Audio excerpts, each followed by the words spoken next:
Alhamdulillah. Alhamdulillahilladzi hadana lihada wa ma kunna linahtadiya laula an hadanallahu.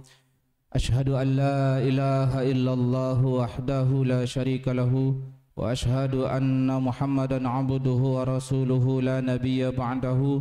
Allahumma salli wa sallim wa barik ala nabiyyina Muhammadin wa ala alihi wa sahbihi man walahu, amma ba'du. Ya ibadallah, usikum wa nafsi bittaqwallah, faqad fazal muttaqun. Qala ta'ala fi kitabihil karim, a'udzu billahi minasyaitonir rajim. Bismillahirrahmanirrahim. Ya ayyuhalladzina amanu taqullaha haqqa tuqatih wa la tamutunna illa wa antum muslimun. Jamaah salat Jumat sekalian, yang pertama sekali yang harus disampaikan setiap khatib dari mimbar dan wajib disampaikan satu poin, yaitu perintah dan mengingatkan jamaah untuk bertakwa kepada Allah. Bertakwa itu kita takut kepada Allah. Takut apanya dari Allah? Takut hukumannya. Takut kita membayangkan diri kita nanti di pengadilan akhirat divonis tidak bebas dari api neraka. Mengerikan. Karena membayangkan itu sehingga selagi masih hidup sekarang kita menjadi orang yang lebih ringan menjalankan kewajiban, dan kita tidak menjadi berani menerobos pagar larangan Allah Subhanahu wa taala. Dan takwa itu bermula dari jiwa, dari hati. Dalam sabda Nabi Muhammad sallallahu alaihi wasallam, at-taqwa hahuna, sambil Nabi menunjuk ke arah dadanya. Takwa itu bermula dari sini, kata Nabi. Takwa itu dari hati. Dan bagaimana membentuk hati yang bertakwa? Tentu karena ilmu. Dia mengenal Allah Subhanahu wa taala dan dia mengenal dirinya. Inilah pada akhirnya yang menyebabkan setiap kita menjadi takut kepada Allah. Mengapa orang tidak takut kepada Allah? Berarti dia belum mengenal Tuhannya. Oleh karena itu, oleh orang-orang saleh terdahulu, apa tujuan hidup? Tujuan hidup adalah mengenal Allah. Ya, maka Ali bin Abi Thalib pernah mengatakan, seandainya aku disuruh pilih, aku meninggal ketika bayi atau aku meninggal setelah dewasa, maka aku memilih meninggal dewasa setelah aku mengenal Tuhanku. Meskipun orang meninggal ketika bayi tidak akan masuk ke pengadilan, tidak akan ada perhitungan, tetapi Ali bin Abi Thalib karena merasa, menyadari apa tujuan hidup, dan tujuan yang tertinggi dari hidup ini adalah mengenal Allah. Kebahagiaan yang hakiki itu ada pada mengenal Allah. Momen kita sekarang pada bulan puasa menjelang akhir, ibadah-ibadah yang sudah kita lakukan menjelang sebulan penuh, apalagi 10 hari terakhir menjelang akhir Ramadan ini, yang semua kita berharap ingin mendapatkan Lailatul Qadar. Dan tujuan yang terjauh yang dari disyariatkannya puasa ini diberitakan dalam hadis, man shama ramadhana imanan wa ihtisaban ghufira lahu ma taqaddama min dzambih.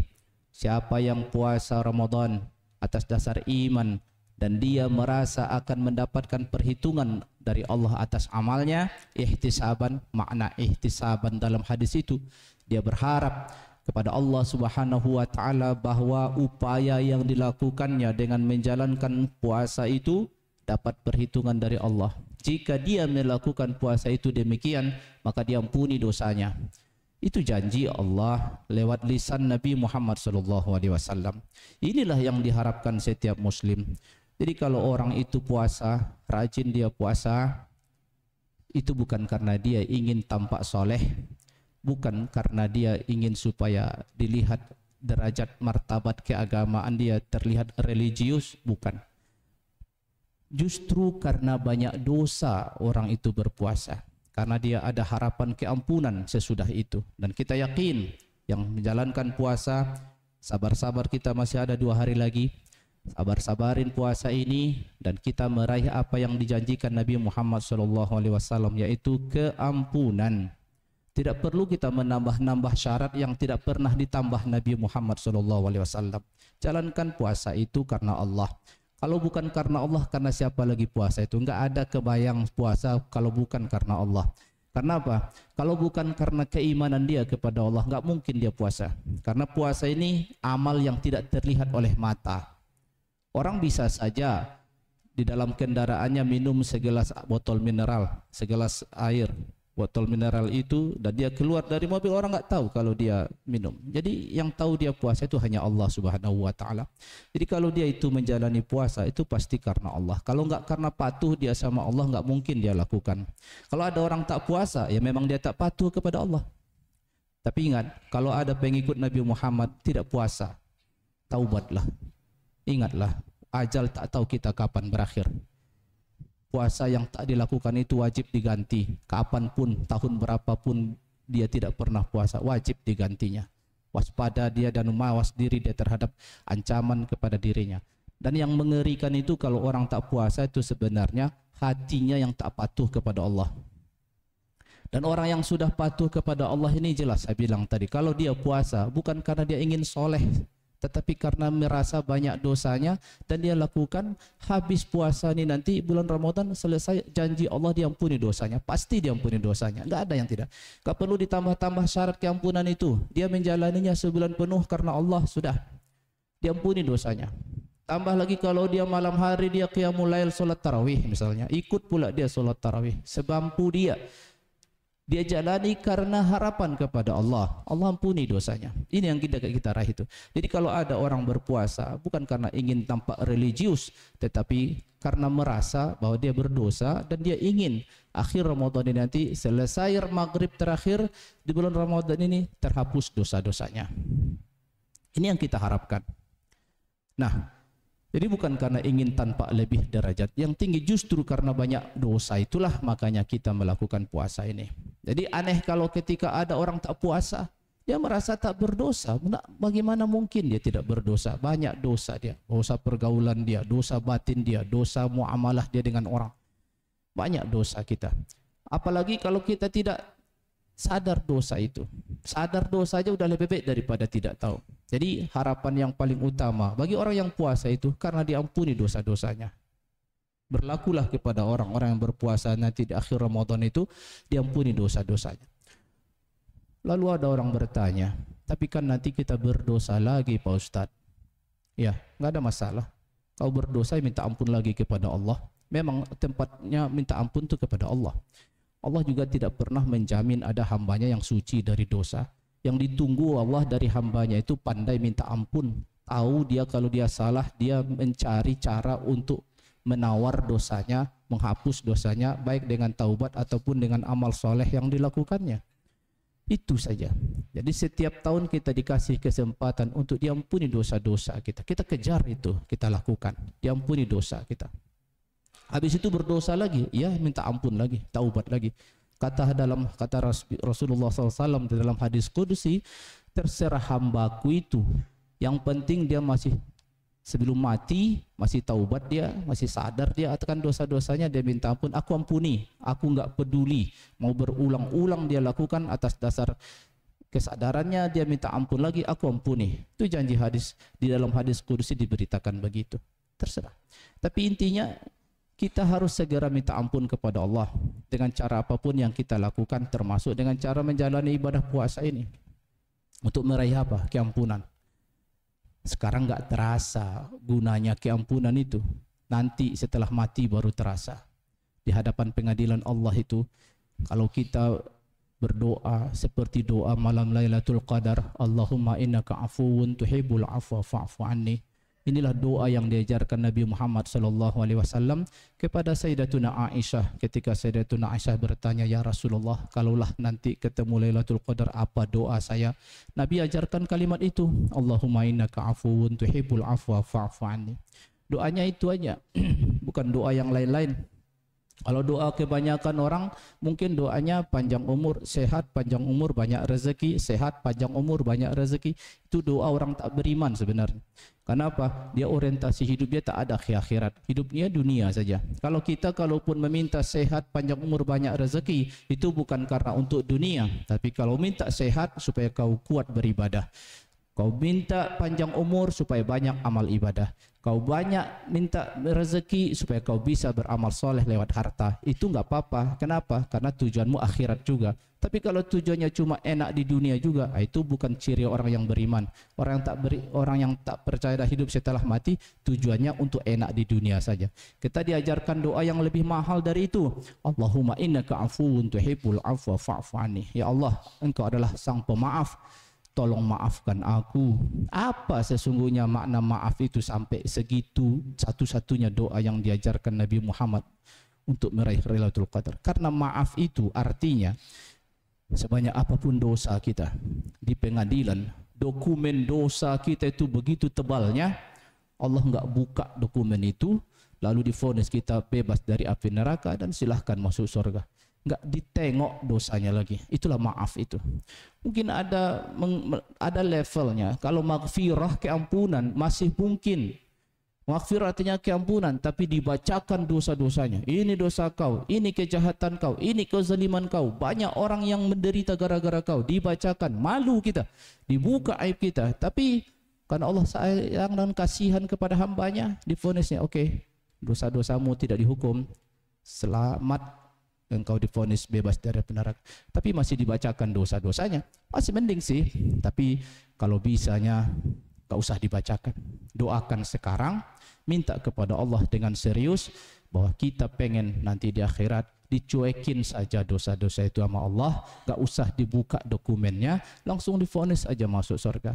Allah Maha Pemaaf. Nah, inilah kita minta selagi masih hidup. Kalau setelah mati gak bisa kita minta lagi. Oleh karena itu, atas dasar kesadaran kehidupan setelah mati itulah orang yang beriman serius beribadah. Serius dia mengejar keampunan. Dikejarnya sedikit apapun amal soleh itu dikejarnya. Apapun amal soleh itu menjanjikan keampunan dilakukannya. Jadi bukan karena dia ingin menjadi orang suci, enggak. Tapi karena dia merasa orang yang berdosalah, makanya dia beribadah. Karena dia merasa orang yang berdosalah, makanya dia mengejar apa yang dijanjikan dalam hadis Nabi Muhammad SAW itu. Tak ada orang yang tak berdosa, semua pasti berdosa, tapi bagaimana orang itu pandai minta ampun kepada Allah, sadar di atas dosa-dosanya, dan dia mengenal Allah. Allah lah satu-satunya yang bisa mengampuni dosanya. La yaghfiru dzunuba illa anta, katanya. Tak ada yang bisa mengampuni dosa-dosaku ini Allah kecuali engkau.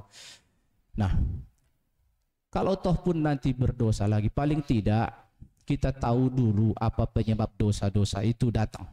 Ya, penyebab dosa itu pasti ada. Apa? Penyebab dosa yang paling besar dari diri manusia itu adalah cinta dunia.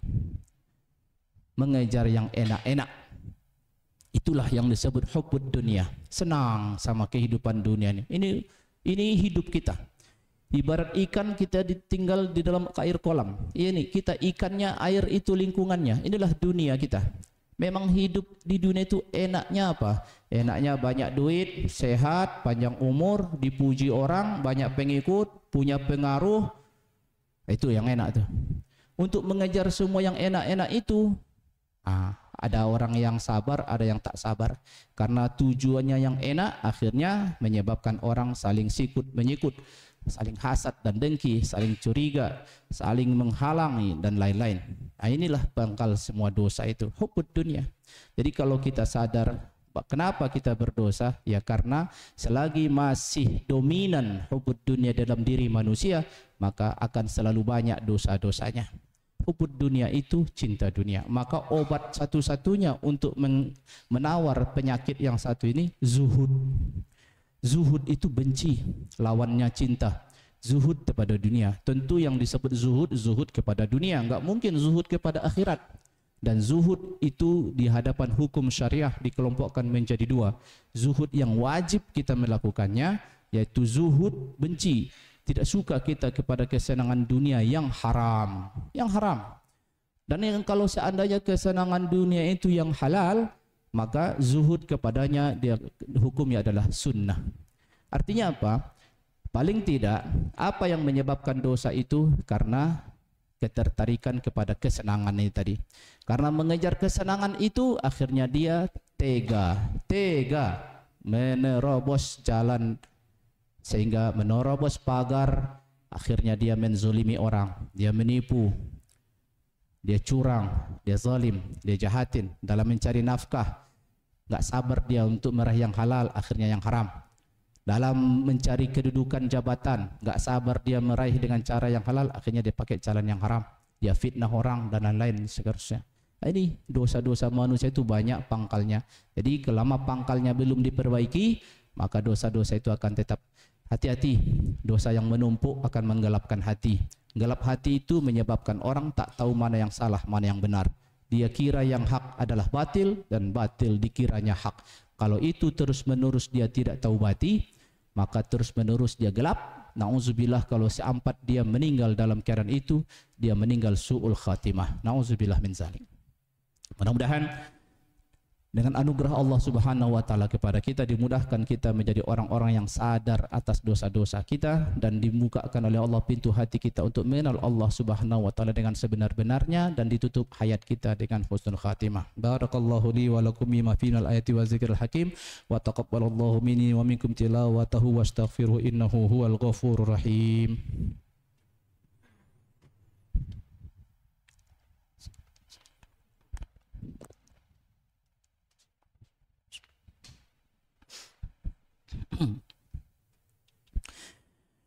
Alhamdulillahi Rabbil Alamin, wa bihi nasta'in ala umuri dunya waddin. Ashhadu an la ilaha illallah al-malikul haqqul mubin, wa ashhadu anna Muhammadar Rasulullah sadiqul wa'dil amin. Allahumma salli wa sallim ala sayyidina Muhammadin fil awwalina wal akhirin, wa salli wa sallim ala sayyidina Muhammadin fil malail ala yaumiddin. Amma ba'du fa ya ibadallah, usikum wa nafsi bittaqwallah, faqad fazal muttaqun. Wa qala ta'ala fi kitabil karim, a'udzu billahi minasyaitonir rajim, bismillahirrahmanirrahim. Ya ayyuhalladzina amanu taqullaha haqqa tuqatih wa la tamutunna illa wa antum muslimun. Innallaha wa malaikatahu yusalluna 'alan nabi, ya ayyuhalladzina amanu sallu 'alaihi wa sallimu taslima. Allahumma salli wa sallim 'alaihi. Waradallahu ma'ala khulafair rasyidin Abi Bakr wa Umar wa Utsman wa Ali wa ala baqiyatis sahabati wat tabi'in wa tabi'in tabi'in wa man tabi'ahum bi ihsan ila yaumiddin, wa qulu amin. Allahumma ighfir lil muslimina wal muslimat wal mu'minina wal mu'minat al ahya'i minhum wal amwat, innaka sami'un qaribun mujibud da'wat ya qadil hajat. Allahumma ansuril islam wal muslimin, Allahumma a'izzal islam wal muslimin, Allahumma ansuril mustad'afin wal mujahidin fi Filistin, Allahumma ansurhum nasran aziza waftah lahum fathan qariba. Allahumma aslih ulati umuril muslimin wahdihim ila siratal mustaqim, الذين أنعمت عليهم غير المغضوب عليهم ولا الضالين. ربنا اغفر لنا ولإخواننا الذين سبقونا بالإيمان ولا تجعل في قلوبنا غلا للذين آمنوا ربنا إنك رؤوف رحيم. اللهم إنك عفو تحب العفو فاعف عنا. اللهم إنك عفو كريم تحب العفو فاعف عنا. اللهم إنك عفو كريم حليم تحب العفو فاعف عنا يا كريم. ربنا آتنا في الدنيا حسنة وفي الآخرة حسنة وقنا عذاب النار. وصلى الله على سيدنا محمد النبي الأمي وعلى آله وصحبه في الأول والآخرين والحمد لله رب العالمين. عباد الله، إن الله يأمر بالعدل والإحسان وإيتاء ذي القربى وينهى عن الفحشاء والمنكر والبغي يعظكم لعلكم تذكرون. فاذكروا الله العظيم يذكركم واشكروه على نعمه يزدكم ولذكر الله أكبر. أقم الصلاة.